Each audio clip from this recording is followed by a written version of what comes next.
আমরা দেখি কথায় কথায় একদল আরেক দলকে কাফের ফতোয়া দিচ্ছে, হিন্দুরা কাফের, খ্রিস্টানরা কাফের, অথবা মুসলমানদের মধ্যেও একদল আরেক দলকে কাফের, নিকৃষ্ট কাফের, তুই কাফের, এ ধরনের ফতোয়া দিয়ে দিচ্ছে। কিন্তু আল্লাহ রসুল বলেছেন, যাকে কাফের বলা হলো সে যদি কাফের না হয়, যে ফতোয়া দিল সে নিজে কাফের হয়ে গেল। এখানে পবিত্র কোরআন কি বলছেন? ওমাল্লাম ইয়াহকুম বিমা আনজালাল্লাহু ফাউলাইকুমুল কাফিরুন। যারা আল্লাহর নাযিল করা বিধান দিয়ে ফয়সালা করে না তারা কাফের। আপনি ঢালাওভাবে যাকে তাকে কাফের বলতে পারেন না। আল্লাহর নাযিল করা বিধান দিয়ে ফয়সালা না করলে কাফের। এখানে কুফর শব্দের অর্থ কি? ঢেকে রাখা। কি ঢেকে রাখা? সত্যকে ঢেকে রাখা। সত্য কি? আল্লাহর হুকুম, আল্লাহর নাযিল করা বিধান, আল্লাহর দেওয়া মানদণ্ড। এই সত্যকে যারা ঢেকে রাখে, প্রকাশ হতে দেয় না অথবা বিরোধিতা করে, তারাই কিন্তু কাফের।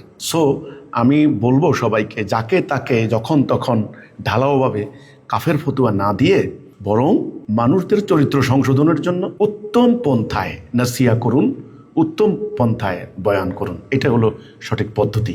আমি আবার বলছি, যাকে তাকে কাফের ফতুয়া দেওয়া যাবে না। কাফের হচ্ছে সে আল্লাহর হুকুমকে অস্বীকারী, আল্লাহর বিধানকে অস্বীকারী। সুস্পষ্টভাবে আল্লাহর বিধান হচ্ছে কোরআন। এই কোরআনে আল্লাহ যে মানদণ্ড দিয়েছেন, এটাকে যারা অস্বীকার করবে তারা হবে কাফের। সূরা মায়েদার 44 নম্বর আয়াত, আমাল্লাম ইয়াকুম বিমা আনজালাল্লাহ ফাউলাইকুমুল কাফের। সুতরাং আল্লাহর বিধান দ্বারা ফয়সালা না করলেই কাফের। যাকে তাকে কাফের ফতোয়া দেওয়া, এটা আমি মনে করি পরিত্যাজ্য।